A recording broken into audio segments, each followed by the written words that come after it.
এতিয়া ৰশ্মিৰ ৰুমলৈ যাম তাৰমানে আজি সকলোবোৰ নিচা একেলগে কৰিম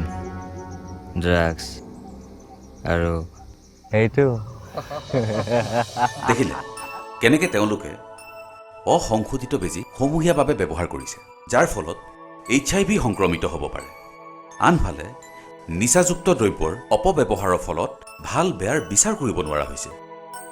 নিচাসক্ত হৈ অবাধ যৌন সংগমৰ বাবে আগবাঢ়িছে যাৰ ফলত ক'ব নোৱাৰাকৈ HIV সংক্ৰমিত হ'ব পাৰে অসংশোধিত বেজীৰ সমূহীয়া ব্যৱহাৰে HIV সংক্ৰমিত কৰিব পাৰে অধিক তথ্যৰ বাবে টোল ফ্ৰী নম্বৰ 1097ত কল কৰক অসম ৰাজ্যিক এইডছ নিয়ন্ত্ৰণ সমিতিৰ দ্বাৰা জনহিতাৰ্থে প্ৰচাৰিত